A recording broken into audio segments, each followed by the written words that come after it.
In the age of technology, so many of us are consumed with our gadgets, including our kids.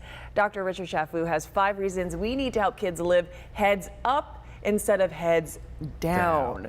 Okay, doctor, you've got 6 kids. You know what this is all about. All too well, So Christina. explain to us, what does it mean by living heads down? And then explain why it's so bad for you. Yes, so heads down is the position that we all find ourselves in when we're focused on our screen or our iPad or our tablet. And that's the position that we see kids in. And unfortunately, we're looking in a downward position, and we're not looking forward or heads up, as you said earlier. We're not communicating with the world, which can have some significant implications for our health long term. And I feel like these days, I mean, the kids are getting younger. They're starting to use the phones and iPads a lot younger. Exactly. You know, with my kids, I have 2 age ranges. So I have the older teenagers, which in some ways are really connected to their phones. But then I have the younger kids, and which they don't have devices, but you have to always be cognizant as a parent that the older children will share the device with the younger child. Yeah, oh my gosh, my neck is starting to hurt just thinking about, sometimes I have to remind myself to look up because my neck starts to cramp and all that stuff. But experts at Harvard, they provide 5 reasons to live heads up. And can you break that down for us? Yes, absolutely. So the first and the most important, Christine, is safety. You know, we've all seen as we're driving, I've seen people where they have their head down and they're crossing the street, not watching traffic. Or if they're at work, they may run into a colleague or they may run into some barrier. So safety's, you know, obviously the important number 1 thing. The second feature, which we allude to, is health.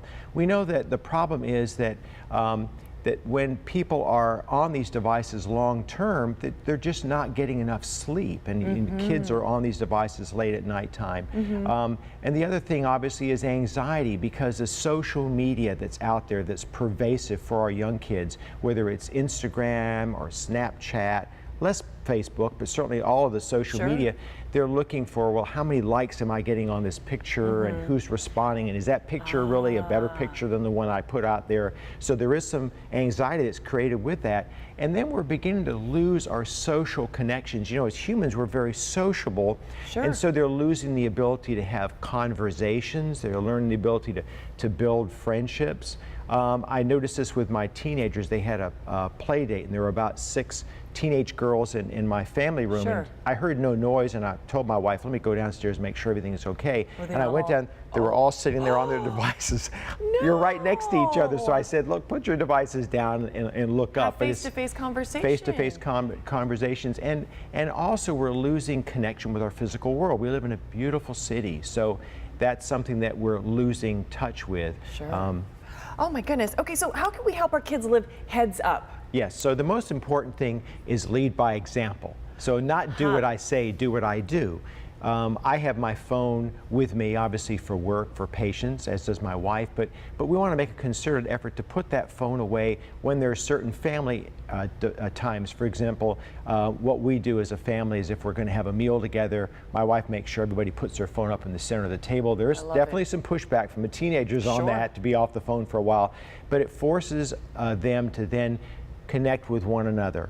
I also like the idea of making sure, if you're going to have a phone or a tablet for your teenager, have it in a remote location when it's being charged, not on their bed or on their nightside table, and put it perhaps on a mute, so they're not hearing, you know, alerts from social media and jumping up to look at their device.